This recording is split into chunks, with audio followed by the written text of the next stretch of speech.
Welcome to today's National Ethnic Media News Briefing, co-hosted by the Centers for Disease Control and Prevention and Ethnic Media Services. I'm Sandy Close, Director of EMS and your moderator for today. 2 years into the pandemic, subject matter experts from the CDC will update reporters on the status of the COVID-19 pandemic, both in the United States and, we hope, globally. What to expect from new variants, and how and why vaccines remain the most important preventive measure for all age groups. We are honored to co-host this briefing with the CDC, the nation's foremost federal agency overseeing the health of the country. Our speakers are John T. Brooks, MD, Senior Science Advisor with the CDC Emergency COVID-19 Response, and Shannon Stokely, Doctor of Public Health, co-lead the Vaccine Task Force, the CDC Emergency COVID-19 Response. And we will send everybody expanded bios with IDs right after the conference, along with a video and any other collateral. Thank you to our speakers for joining us. We ask you to speak slowly as I'm speaking so that our interpreters in Spanish, Mandarin, and Korean can keep up with you. We ask reporters to enter questions in the chat box, which we will take up after each speaker's presentation and have a final round of questions at the end. This is our moment. This is our unique opportunity to ask questions of the foremost federal agency overseeing health. As I said, we will be sending a video of today's conference to our participants, and our associate editor who specializes in health, Sunita Sarabji, will be live tweeting the conference, and we will be live streaming it on EMS's Facebook site. So now let's begin. We welcome Dr. John T. Brooks with the CDC Emergency COVID-19 Response. And Dr. Brooks, you will be mainly focusing on the virus, on COVID-19, whereas Dr. Stokely will be focusing on vaccines. So I say this to ask our media colleagues, focus your questions for Dr. Brooks on the virus, and then when Dr. Stokely speaks, we can focus on vaccines. Dr. Brooks, please take it away. Thank you, Sandy. And thanks all of you for joining today. And good afternoon or good morning, depending on where you are in the world, or good evening. It's really delightful to be with you today. This is a terrific opportunity. But I'd like to start by walking through where we are with COVID-19 and with a US focus. We've seen cases decrease dramatically after the past few weeks, and our national numbers remain close to historic lows, which is encouraging. However, in some areas, we are now recording small increases, even as cases continue to fall in others. We, of course, continue to monitor very closely these data from all of our incoming sources, including wastewater surveillance, cases, and hospitalizations. CDC has been tracking the BA.2 sublineage of the Omicron variant carefully. The variant has been in the United States for the past 2 months, and it has been slowly increasing in proportion to BA.1. This week, we estimate that BA.2 represents 35% of circulating variants nationally. As we're learning from our colleagues in Europe, Asia, and South Africa, where BA.2 has resulted in varied peaks of cases, there is no evidence that the BA.2 variant results in more severe disease, nor does it appear to be more likely to evade immune protection. However, and this is important, it does have increased transmission in comparison to the related BA.1 Omicron variant that circulated in the US this winter, peaking during January of 2021. Over the past week, we have seen a small increase in reported COVID-19 cases in New York State and New York City, and some increases in people in the hospital with COVID-19 in New England, an area specifically where BA.2 variant has been reaching levels above 50%. This small increase in cases in the Northeast is something that we are watching very closely as we look for any indication of an increase in severe disease from COVID-19 and track whether this might represent an increase in the strain that's being put on hospitals or the burden put on hospitals. We have not seen this so far, reassuringly. Nationwide, cases have steadily been decreasing since the Omicron BA.1 surge. And while this is terrific news, we do expect that cases may continue to fluctuate, including some increases in individual communities, which is exactly why the COVID-19 community level metrics we recently developed have been put into place. One way that CDC and our public health partners collaborate is by monitoring potential increases in cases and transmission, and doing this through the COVID-19 wastewater surveillance system. Currently, we are seeing a very modest uptick of sites reporting an increase of virus levels in wastewater in some communities. In fact, over the past 2 weeks, we have seen increasing wastewater signals in New York City and parts of New England, where, as I mentioned, we are just now seeing increases in cases and some increased hospitalizations. Now, I really want to emphasize something here, and that is that these are upticks that reflect very small increases from an already very low level. So we have to be cautious in how we interpret these, but sustained trends over time can give us an early indication of COVID-19 infections in communities. So we're watching this warning signal and reacting and looking more deeply. There are areas to watch carefully, an example of the interplay of our data systems that we use to inform public health decisions. If cases do go up, we have the COVID community levels framework to implement additional layers of prevention strategies at the local level to swiftly protect individuals and communities. And CDC will continue to use all of the tools in our toolbox to closely keep an eye on any increase in COVID-19 in communities, including early indicators like wastewater surveillance, any upticks in cases and in hospitalizations. And of course, any changes in our genomic surveillance that monitors for circulating variants. I'd like to emphasize that if cases rise from the Omicron variant or for any other variant, we have the tools. We have vaccines, we have testing, and we have therapeutics, and we are prepared to react. Thank you, and I'll be happy to take any questions that you have. Dr. Brooks, that was just fabulous. That was so informative. We just wish you could go on because honestly, having that clarity of sort of where we are with BA2, I think was what was foremost on everyone's minds. Now we do want to take questions, and I will start off using the moderator's prerogative. I'm curious about testing through wastewater. Are all communities equipped to do this? Are only large metropolitan areas?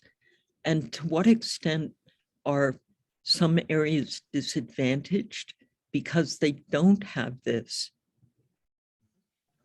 Thank you. Well, first, thank you so much for that question. I think the wastewater story is one that's remarkably interesting. We have an advantage with this virus that the RNA that it produces, the genetic material that it sheds when it's replicating, is shed in our feces. And so wastewater is a place that we can detect the presence of the RNA from the virus when it exits a person's body. And as you may be aware, we hope that this system will pick up a signal even before we're aware that something's going on in the community through the routine means by which we detect outbreaks and clusters of infection. And we have some evidence that that seems to be working. Now, to your question about the diffusion of wastewater surveillance in the United States, it is not complete in the country. It has been adopted in a large number of states. And at our website, you can go to a site under the COVID data tracker that will show you those jurisdictions that have wastewater surveillance. There's a dot for each community where it's being done. And then those are color coded according to the trend in cases that you've been seeing, my colleagues, our colleagues in public health have been seeing locally there. It does disadvantage communities that don't have it yet insofar as they're not benefiting from that early signal. But we're also at an early stage with wastewater surveillance. And this is the point I really want to make. The data, we're learning a lot from this system as it develops, and we will continue to fine tune it so that it begins to be truly as informative as we'd like it to be. Sometimes I make the analogy to tornado warnings versus tornado watches. And our system presently is more like a tornado watch. And what I mean by that is we're seeing that there's a potential change happening, but that is not a four-alarm fire. That is a warning signal that we need to look deeper and see what's going on. Then we'll keep watching that over time, and through that further investigation, determine if it really merits a full deployment of emergency public health prevention services. And we're going to be learning. This is a new system. So each opportunity to do an investigation like this will help us learn. So I think in that respect, we hope to see both wastewater surveillance diffused more widely in communities throughout the country. And lastly, that our success with COVID-19, as we develop it, hopefully will translate to the ability to use the same system to monitor for other pathogens that may affect us and could be detected through urine or feces in wastewater. Thank you. There is a follow-up question on wastewater from Lynn Bonner. Lynn, do you want to ask your question or shall I read it? Read it, please. Okay. Lynn, can you tell people what media you're with? I'm a reporter with North Carolina Policy Watch in North Carolina. Terrific. Your question is, wastewater surveillance doesn't help in places on septic systems. Are there enough redundancies in monitoring systems to compensate for lack of wastewater information? Great question. And Lynn, thank you. My family in Wilmington and Rockingham are probably going to be reading this, so I appreciate your being on the line. You know, you're right that this is a technology that takes advantage of the confluence of different sources of pollution, wastewater, pardon me, takes advantage of wastewater coming from different streams and then doing a unified sample and working backwards to see, you know, where it may have come from, which household may have contributed. And we don't have something at the septic level. We don't have a direct answer to that question. It's one we're looking at now. Our hope, though, is that in those communities that have some septic systems, there also are enough systems that are sharing waste that we will be able to detect something affecting that community. It may be that, you know, the first cases occur in a home with a septic system, but if it spreads to homes that are on the city sewage line, it would then get picked up. We have two questions from Chinese language media, Rong Xiaoqing with the Xingdao and Sean Liu with Chinese USA, very similar questions. Some people now believe a new wave of the pandemic will arrive at the US in April.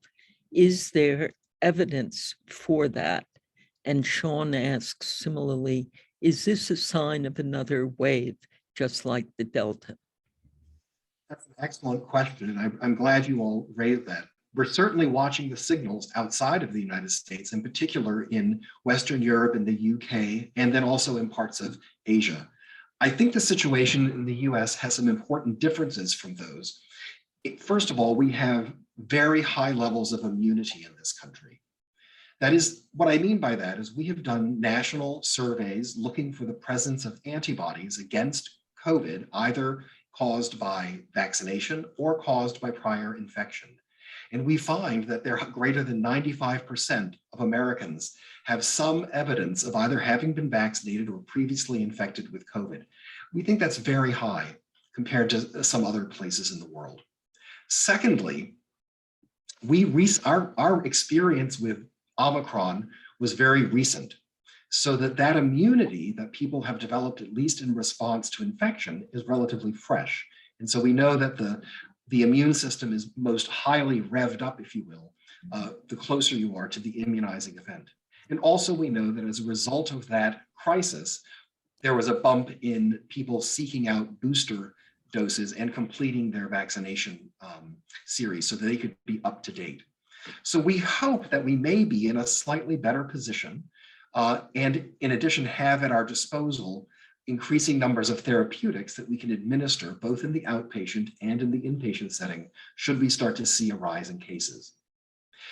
These early signals that we're seeing now are ones we're watching closely, and I would very much like to be in a position where I could read the tea leaves and know exactly what's going to happen. Unfortunately, I don't. And I will say we have definitely been burned in the past. All of us have seen this scenario where something is brewing and then it takes off. But Omicron is a different animal.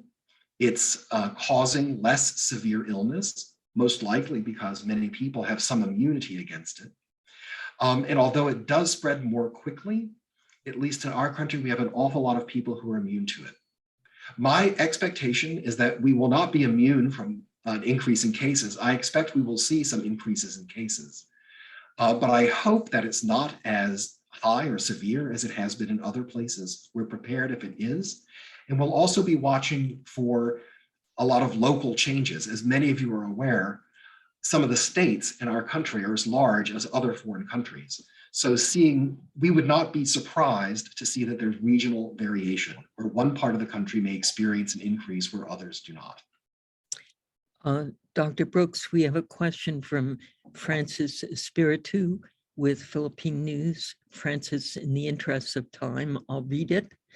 The question is, do you have statistics for age, for this latest variant's impact on age groups, specific age groups? Is it impacting elders more than middle age or young, or vice versa? Sure. So let me just clarify. This is speaking about the Omicron wave we have been through, or what's going on in the very most recent past. I think the current variant. Got it. Okay, good. So this data tracker that we have at CDC that I believe my colleague Kristen Nordland has put a link to in the chat is a place where you can go to find these data on different charts, and you can shift what you want to see. What I can tell you, at least about cases in the United States, most recently with regard to age, is that the age group being most affected right now and continues to be that which is in the sort of middle-aged group. So persons who are 18 to 29 up into 50 to 64. Those that seem to be most protected, interestingly, are the oldest folks right now, in part because they've been highly vaccinated. We do a lot to try and protect them by cocooning them with vaccination, as well as ensuring that people who work with them are vaccinated and otherwise protected. And also, we don't see large increases in the very young, the 5 to 11 and 0 to 4 group. And this is despite the fact that we don't have vaccination for children under 5 in this country right now. I just want to clarify that when I'm comparing these groups, I'm comparing them in terms of the rate of cases. So putting them on the same playing field, if you will. Now, this is a little bit difficult to interpret because cases are so low right now that these small differences by age group may not be very statistically meaningful, but that is what the most recent pattern has looked like. We have a question from Igor Kais, which again, because we have a lot of questions, I'm going to read it in the interest of time. Are there specific measures to be taken to monitor the spread of COVID-19 in light of the flow of refugees coming into the country from Ukraine, other parts of Eastern Europe, where the war is going on, and many previously existed restrictions are not in place any longer? I mean, this international tragedy is disruptive, and any sort of population disruption of this scale really challenges public health in so many ways, and particularly with regard to control of COVID. So for persons who are entering our country, I think we're going to continue to apply the same measures that we're using presently, which would be for refugees to ask, and as well as other travelers, to ask that they document their vaccination status and demonstrate that they have a negative test prior to entry. There are some thoughts being bounced around about what we can do to speed the process up, because refugees in particular need to be managed very quickly. We don't want people to malinger, and we want to move them on into places where they can begin to feel socially more secure. So I don't anticipate there'll be any exception to the rule, but we'll want to make sure that we move them quickly and in a way that ensures that they are safe and not only not introducing COVID into this country, but when they arrive, are protected against it in case they're exposed. Thank you. We have time in this round for two more questions. I'm going to go to Sunita Sarabji and then to, again, Rong Xiaoqing. Sunita, ask your question. Dr. Brooks, there's some confusion with Dr. Fauci predicting that this new variant is not going to hit us as hard as Delta and Omicron, and yet public health experts say something else entirely. So could you lead us through this confusion? Yeah, sure. I'm not sure we're speaking entirely differently, to tell you the truth.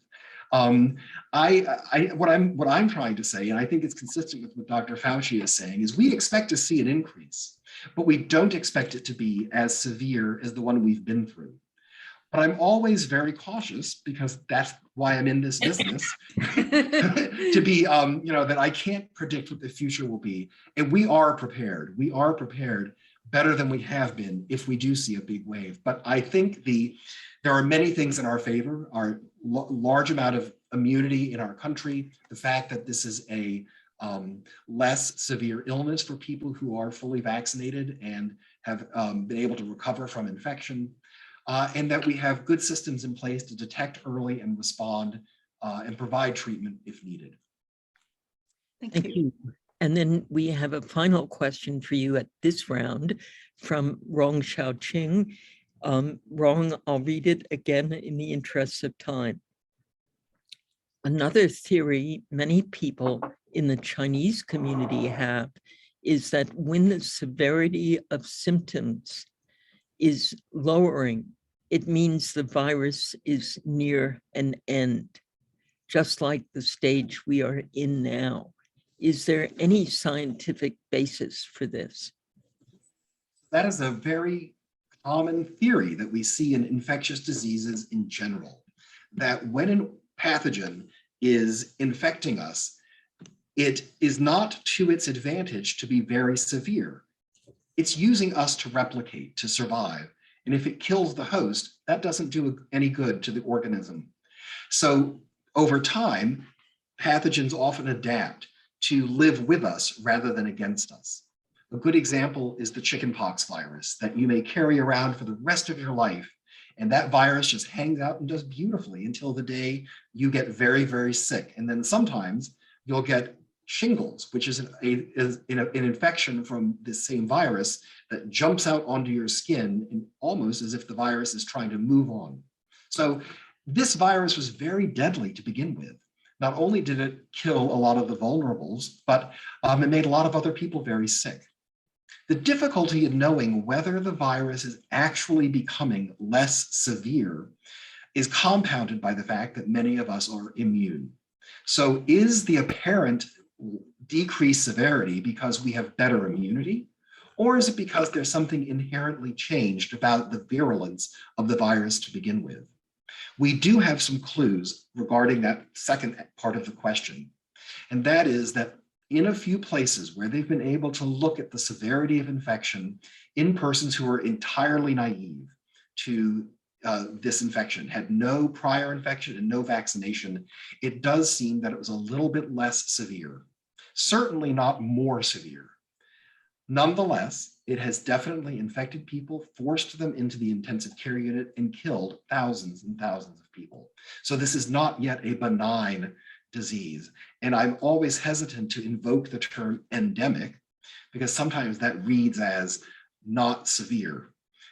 Even in people with this virus in its current stage who are well immunized, there are those who may be at risk of severe disease. And all of us need to do what we can, not only to protect ourselves, but in so doing, to protect those around us who may be more vulnerable. Thank you. Since we have 2 more minutes in your section, I'm going to ask Pilar Moreros to ask your question. Pilar.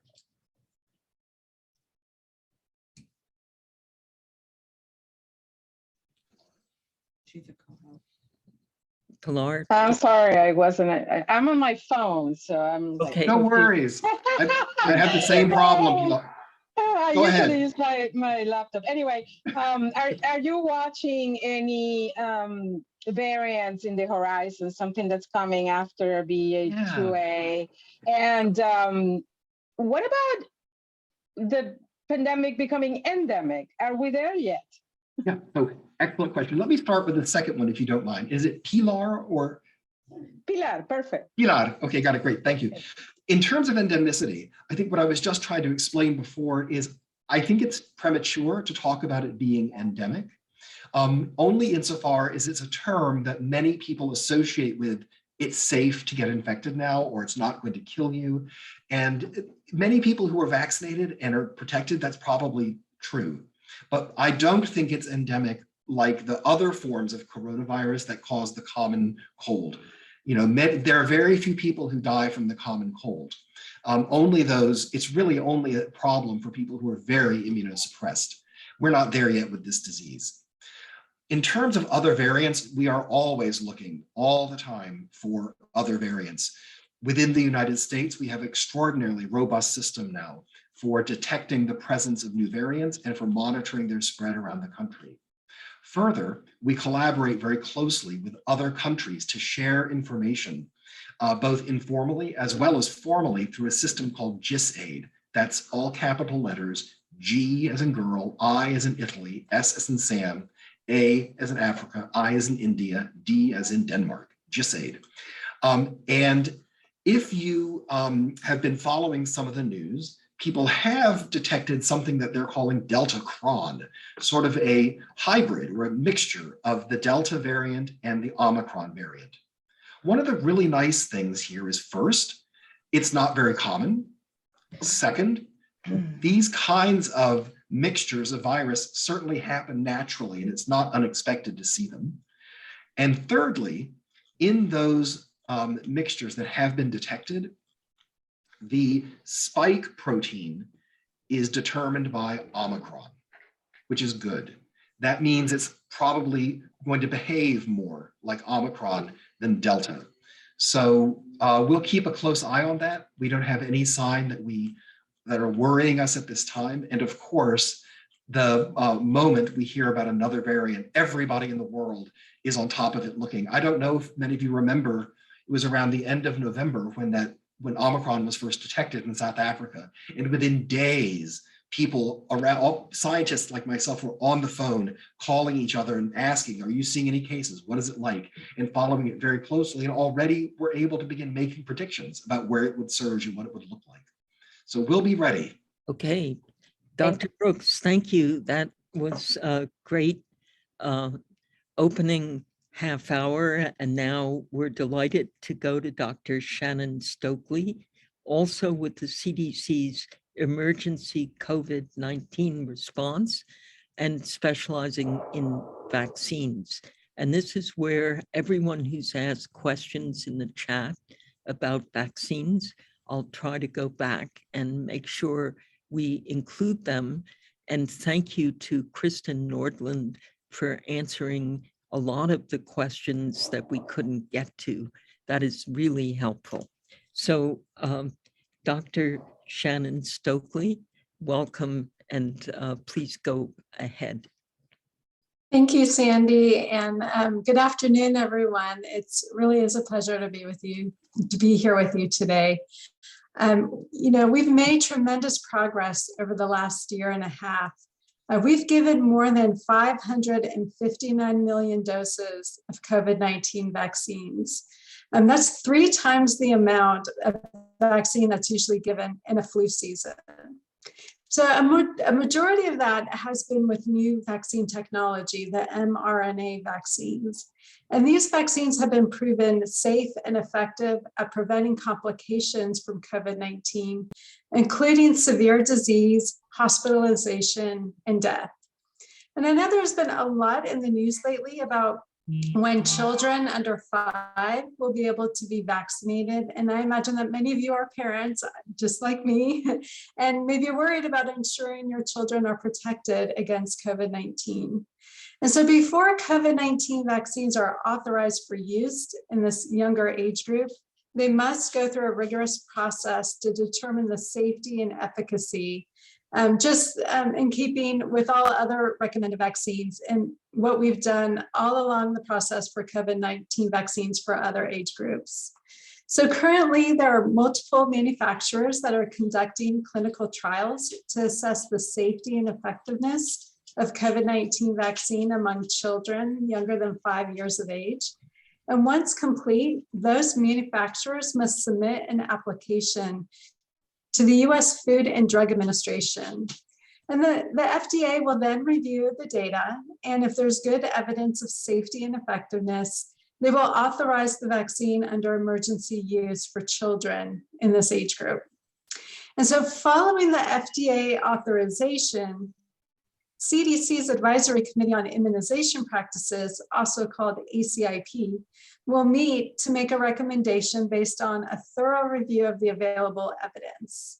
If the CDC director recommends a vaccine, it will become available for administration. And COVID-19 vaccines have undergone and will continue to undergo the most intensive safety monitoring in US history. And COVID-19 vaccines are also undergoing the most comprehensive monitoring for vaccine effectiveness in US history. And this involves multiple ongoing studies to understand how well the vaccines are working in different groups of people, including children, and against different variants. Our goal is to get to a point where COVID-19 is no longer disrupting our daily lives. Vaccination and our proven prevention measures, like the COVID-19 community level recommendations, are how we're going to reach this point. And as Dr. Stokely, could I ask you just to slow down a bit? Our interpreters just need you to speak a little more slowly. I apologize for that. So as Dr. Brooks mentioned, we are in a much stronger position than we were 2 years ago, with the tools we need, including vaccines and boosters that are protecting people from hospitalization and death. And so if you are boosted, you are 21 times less likely to die from COVID-19. So vaccination remains the most effective and safest way to prevent COVID-19. And I encourage everyone to remain up to date on their COVID-19 vaccinations. And so I apologize for speaking a little fast earlier. So if there's something you need me to repeat or go over again, I'm happy to do that.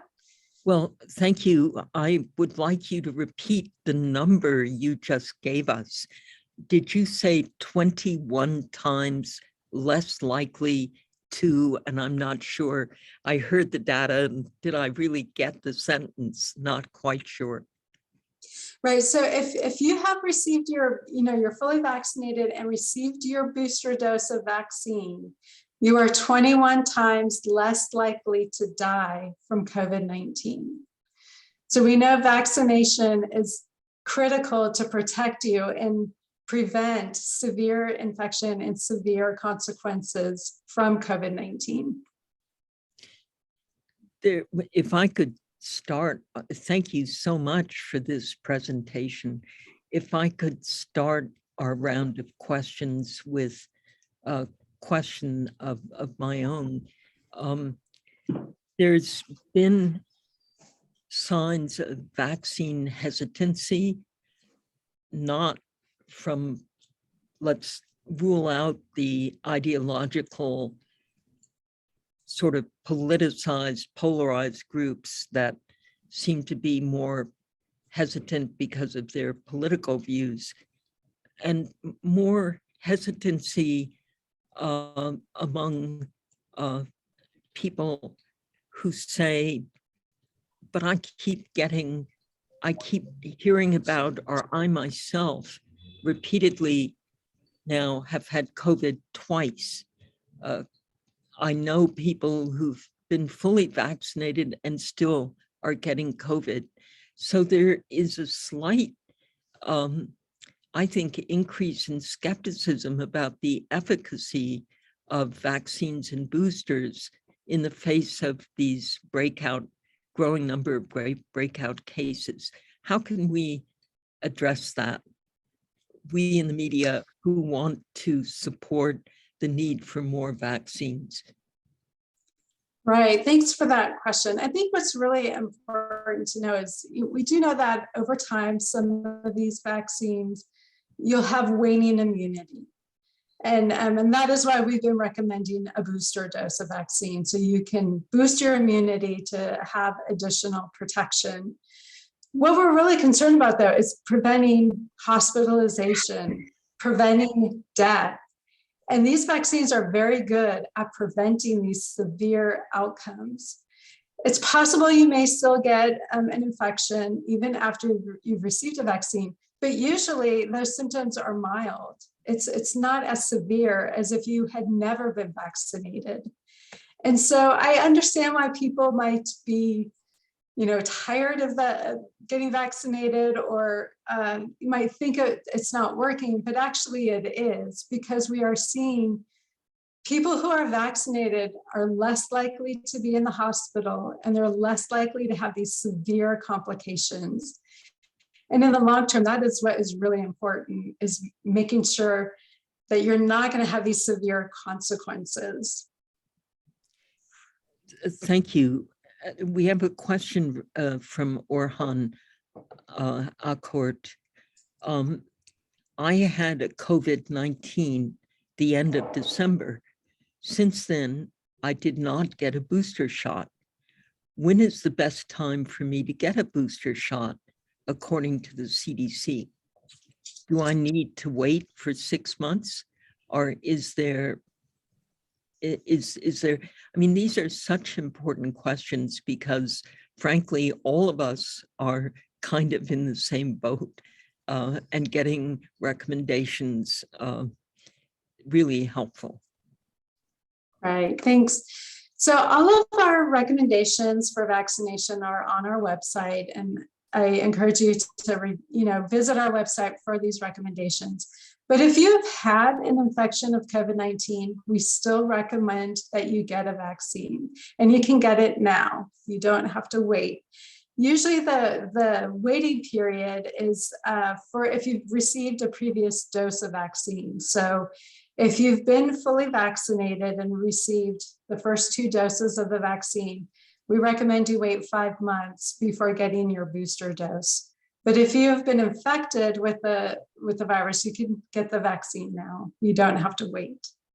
And we do encourage that you get vaccinated because our studies have found that with even if you've been infected, if you get a vaccine, you increase your immunity, and you're less likely to have severe consequences if you were to be infected again. Thank you. I'm going to go to Sunita Sarabji for your question. Sunita. Thank you so much, Sandy.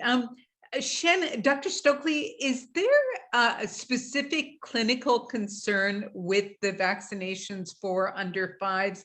Is myocarditis or pericarditis a specific clinical concern that the FDA and the CDC are looking at in terms of determining whether or not to approve these vaccines for under 5? Well, what the FDA will be looking at a whole host of things. So when the manufacturers submit their data, they will be submitting information about the safety of the vaccine. And the FDA will be looking at all this information, to looking at side effects, serious or not serious. So we know usually with a vaccine, some of the common side effects are fever, muscle aches, things like that, soreness in the injection site. But they will also be looking at other, serious events to see if they occurred. Myocarditis might be one of them, but they're going to look very carefully at all of that data before they make a decision. Thank you. Okay, we have a question from Khalil Abdullah. Khalil, do you want to ask your question? My question was answered in the chat, and it was basically, was there a statistic on the number of deaths from people who have been fully vaccinated and boosted, just in terms of in some ways to dispel, but in other ways just to know, because we never hear that number. At least I never hear the number. But while I have the mic, I just wanted to ask for either one of the guests. There has been no discussion at all about testing. And I recall earlier in conversations with experts that at one point they were dismissive, like, why do we need to test? We have the vaccine. So I really would like to hear how you address this issue of testing in communities that are hesitant to embrace vaccines. Thank you. Okay, Dr. Brooks. I'd be happy to start with that. And maybe Shannon, you have something to say when it comes to vaccine hesitancy. Without testing, you don't know whether you may have a condition that merits treatment, or that you might have, and you won't get access to the treatment unless you know your result. Testing is also the fundamental way that we monitor to see where is disease occurring and where do we need to focus our efforts in prevention and treatment. Testing in the United States is free, it's widely available, the test is safe, and there is no way that people can access that record of confidential information outside of the clinical community and public health professionals who are sworn to confidentiality. That's our job, and our trust in the public hinges on being able to maintain this confidentiality. So I encourage people to get tested, because it's not only good for them, but it helps the community that we live in. And it is the gateway to getting treatment in the event that you need it. For persons who live in communities that don't have access to testing, this is a real problem with equity. We have many parts of the country where people would like to get tested, but they don't have access to it. The good news is that the US government today is able to provide home testing to all persons with a mailing address. And maybe Kristen will be able to put into the chat the location, the website that you can go to request I believe you can receive 4 home antigen tests to do on your own in the privacy of your own home. These are simple to perform, they're safe to perform, and the results are highly accurate. In addition, for persons who don't have computer access, I believe there's also a phone number that someone can call. I haven't got a Bible right this moment to swear on that, but we'll get the information so that you have it at your disposal, Khalil, because I think it's important folks know how to access this kind of important service. Shannon? Shannon and sorry, Dr. Stokely, do you have any additional response on that? Otherwise, I'll move. We have a lot of questions. Not with respect to testing. And I apologize, I didn't know, I forgot the question about vaccine, if there was a question about vaccine hesitancy. No, it was more about in vaccine hesitant communities. How important is testing now? Great. Well, let me ask Maria Amato with New Jersey Hispano has a question. Maria, do you want to ask the question?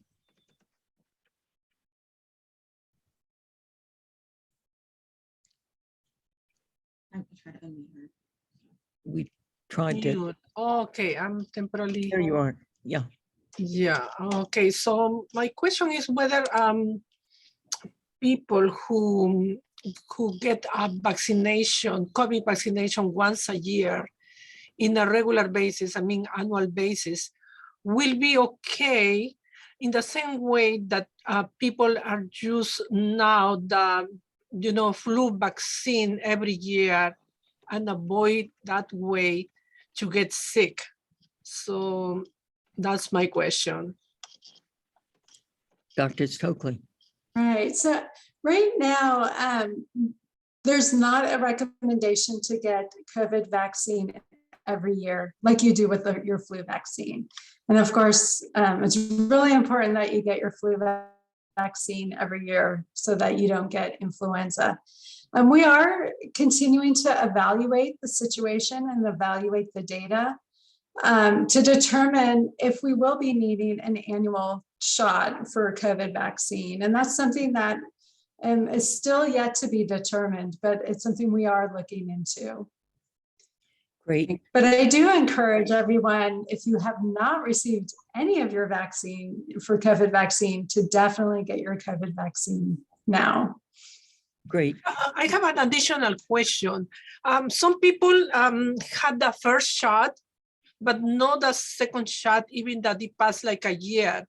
So if they got the second shot, it will be good for them, even that it passed a year already?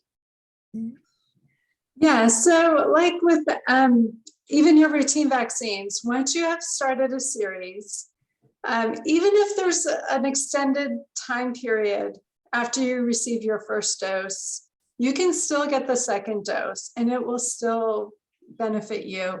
And it's really important to complete the series, even if you're not on the exact schedule that has been recommended. We still recommend that you return to complete that vaccine series and then come back later to get your booster dose. Okay. Okay, we have a question from Araceli Martinez in Los Angeles. Cities like Los Angeles are firing workers who don't want to get vaccinated.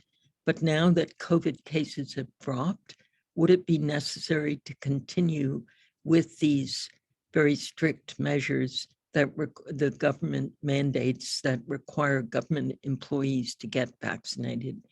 What is the CDC's advice on this? Yeah, so usually, these requirements for workers, vaccination requirements are set at the local level and implemented at the local level. And so we usually defer to the local area to determine if they will continue with them. Because, it's usually a local situation. They need to understand what's happening in their community and determine what is appropriate in terms of requirements for vaccination. I'm going to go to Sunita Sarabji for a final question.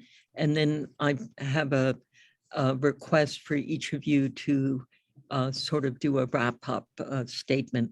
So Sunita, your question, which relates to global vaccine inequities. Yeah, this question is for both Dr. Brooks and Dr. Stokely. I'm sorry. Could you address global vaccine inequities? Less than 7% of the developing world has received one shot, according to the UN Human Rights Commission and the World Health Organization. How will the US step up its response? And I realize that this is not a question, but I'm hoping that you will address it nonetheless. Right, so I can start, and then John, if you want to step in. So one thing that we have been doing is, donating vaccine internationally. We have made several donations of vaccine and made it available to other countries. And I believe that, when those opportunities arrive, we will continue to pursue that to ensure that people across the world have access to vaccines. And John, I don't know if you wanted to add to that as well. Yeah, I do want to add. I first want to endorse Sunita's question is remarkably important because we live in one world and we're only as safe as a plane ride away. So it's important that we protect everyone in our world community. Secondly, untreated COVID-19 infection is the source of new variants. People who are not vaccinated and become infected can become the source of new variants to emerge. By preventing infection, we prevent the emergence of new variants and reduce the threat of COVID worldwide. So these are good reasons to want to provide the vaccine to everyone possible. As Shannon, Dr. Stokely, I apologize, Shannon mentioned, the United States does have a large investment in distributing available vaccine around the world. We'd have to refer you to the Department of Health and Human Services and the White House for specifics around how that program is working. But we're very, very committed to this effort. And I hesitate, I'd want to check my facts, but if I'm not mistaken, we are one of the largest contributors worldwide of vaccine. But there is, as you probably are aware, a very vigorous international effort from many donor countries to bring vaccine to those who aren't able to have it because they don't have local manufacturing capacity. And then very lastly, in addition to providing vaccine, many governments are investing into local manufacturing capacity so that they aren't dependent on receiving it, but they can begin to make it locally. Thank you so much to both of you. So now I have the final question, which again, as moderator, I'll take the prerogative of asking you both, but with the request that each of you, in addressing the question, also add what your final takeaway message, most important takeaway message for all of us is at this point in time. In other words, don't be completely constrained by my question. The question really is, we've had 2 years now of the pandemic. And when we were developing a title for our invitation, we thought about what are the lessons learned? What are the most important lessons we have learned about public health, about communications, about public response and hesitancy? And I guess, yeah, that's my question. Learning lessons from a crisis is often the silver lining, if there is one, in this horrendous experience that has inflicted so many deaths and caused so much disruption for us, and it continues. But what would you say is the most important lesson we've learned, Dr. Brooks? Well, that's a great question. And I think there are many lessons that we've learned from this.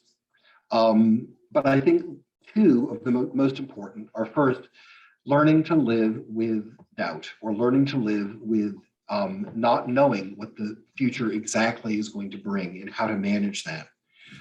What that means is that presently that this pandemic is not over, and we have to be prepared to take care of ourselves and to take care of others should there be a resurgence, or should there be another pandemic coming after this one.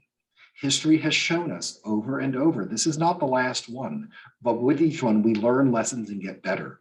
And so my message, the second lesson learned here is to be prepared for the future. One of the things that this pandemic has done in the United States is laid very bare major inequities in access to care, prevention, and treatment in this country. And we now have a tremendous opportunity to begin to address those so that when the next pandemic comes, all boats rise together and we can reach everyone who needs to be prevented. Because if we don't, by treating each person, it benefits each of us individually. It's very hard sometimes during a pandemic when we are forced to think about ourselves to recognize the difference between those things that are a matter of personal choice and those things that are in the realm of community responsibility. And with each pandemic, I hope that we learn how to manage those boundaries better so that we don't let our personal fear override our ability to respond confidently to what's ahead of us. Thank you. Dr. Shokely, your lesson learned. Well, I guess it's more of a reflection and a lesson learned, but I think what this pandemic has really shown us is that it takes all of us to address the situation. It's not just one group or one sector of the population. It's all of us have a role to play. And it's important that we, do everything that we can to protect ourselves, but also protect our community and our family members. And take advantage of the tools that we have available to us. We're very fortunate to have vaccinations available now to protect ourselves. And there are other measures that we can do as well. Just from the, in the early days, it was the social distancing, it was, masking, following guidelines and doing everything that we can to make sure all of our loved ones and our friends and communities are protected. I think it is important, as Dr. Brooks mentioned about, this pandemic has identified some of the inequities. And we're really taking that to heart. And, I think it's going to inform our future programs of how we plan activities, how we roll out new vaccines or new therapies, or whatever it may be in public health, but really looking at, how we distribute materials to make sure that everyone has access to them and that we identify ways to fill those gaps if there are inequities. Well, I want to thank both of you so much for this very informative hour. I want to thank Kristen Nordland for your excellent responses on the chat, which are really helpful. I apologize if I missed anybody's question, but Kristen was very diligent in trying to make sure we had as much collateral information as possible. I want to thank the CDC for reaching out to Ethnic Media Services for a very, just a very important recognition of the role, the indispensable role ethnic media play in reaching underserved audiences with information. And for that, my final thanks to all the media who joined today's call and previous calls. Together, I think as Dr. Shokely has said, we're in this together, and for the CDC to recognize the indispensable role ethnic media play in your communication outreach is, for me, really a very important lesson to take away from our series of briefings as well. Thank you very much, and very best wishes for the rest of your day. Our conference is now adjourned.